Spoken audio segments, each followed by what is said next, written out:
প্রত্যেকটা মেয়ের জন্য তার বাবার বাড়ি কিন্তু খুব স্পেশাল। ঈদের পরে বাবার বাড়ি যাওয়াটা সবার ভাগ্যে কিন্তু জোটে না। আর যারা ঈদের পরদিনই বাবার বাড়ি যেতে পারে তারা কিন্তু খুবই ভাগ্যবান।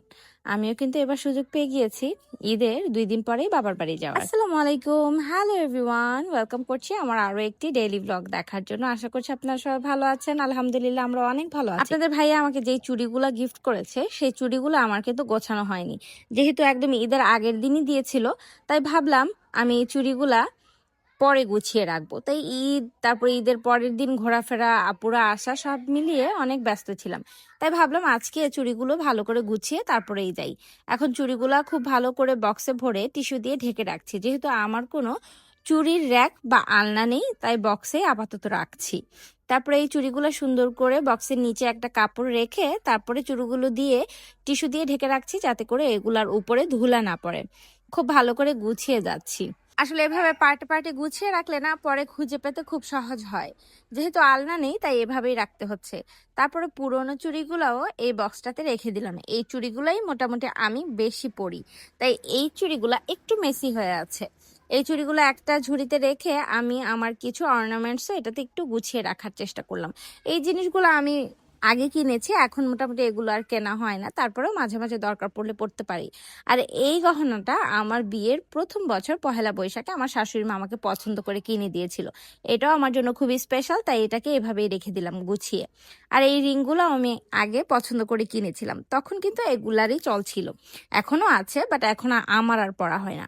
জিনিসগুলা গুছিয়ে পরদিন সকালে চলে আসলাম। ঘুম থেকে উঠেই সকাল সকাল রেডি হয়ে যাচ্ছি, বাবার বাড়ি যাব। আজকে নিয়ে যাবে আমার শাশুড়ি মা।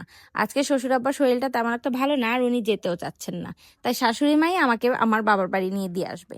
আমার বাবার বাড়ির রাস্তাটা কিন্তু খুবই সহজ, কিন্তু যেহেতু আমার ট্রাভেল সিকনেস আছে, আমি বাসে উঠতেই পারি না, ইদানিং তো একেবারেই উঠতে পারি না, তাই শাশুড়ি মা আমাকে নিয়ে একটু ঘুরেই যাবেন। তাই আজকে একটু তাড়াতাড়ি বের হয়েছি, যাতে খুব তাড়াহুড়ো করেই আমরা বাসায় চলে যেতে পারি।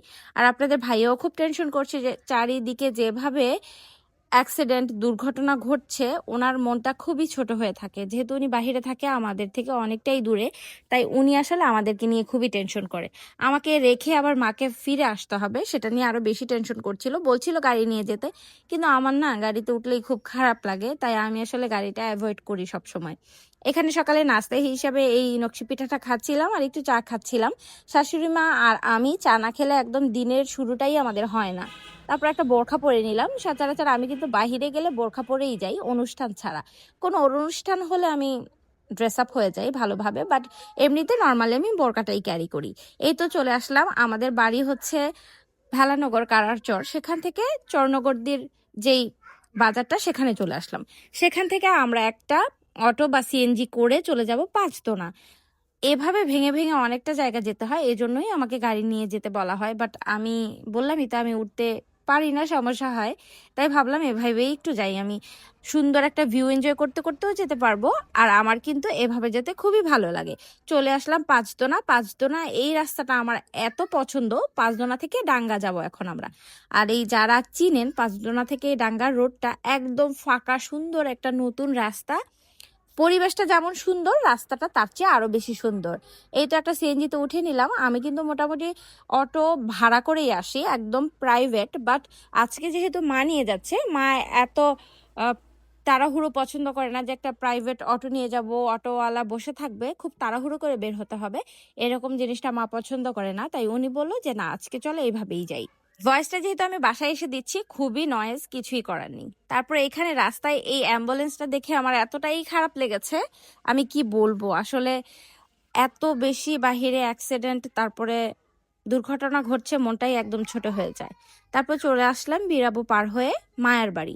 এখন মায়ার বাড়ি স্ট্যান্ড থেকে আমরা চলে যাব কাঞ্চন বাজার। এভাবেই ভেঙে ভেঙে আমরা এসেছি, খুবই স্মুথলি এসেছি, বাট শুনতে অনেক মনে হয় যে ট্রাভেল হয়ে যায়, যে এখান থেকে সেখানে, সেখান থেকে ওখানে। যাই হোক, কাঞ্চন বাজার চলে এসেছি। 4 রাস্তার মোড় থেকে আমরা এখন কিছু ফল নিব, আমাদের বাসার জন্য কিছু নিব। আমি আজকে বলছিলাম যে তরমুজ নিয়ে নিতে, যেহেতু এটা তরমুজের সিজন, সবাই খুব পছন্দ করে খেতে। এই 4 রাস্তার মোড়ের একটা দোকান থেকেই আমরা এখন তরমুজ কিনবো। খুবই বড় সাইজের একটা তরমুজ নিয়েছে শাশুড়ি মা, তারপর কিছু বড়য়ে নিয়েছিল। আর বাসায় এসে আমার শাশুড়ি মা কিন্তু একদমই পোলাও খেতে পছন্দ করে না, খুব সিম্পল খাবার খেতে পছন্দ করে। এখানে মা মুরগির মাংস, গরুর মাংস, করলা ভাজি, তারপরে ডাল রান্না করেছিল আর ভাত পোলাও। এখানে আমার বাচ্চা, আমার বোনের বাচ্চারা তরমুজ খাচ্ছিল, আর আমি ভিডিও অন করাতে একদম সিরিয়ালি সবাই দাঁড়িয়ে গিয়েছে।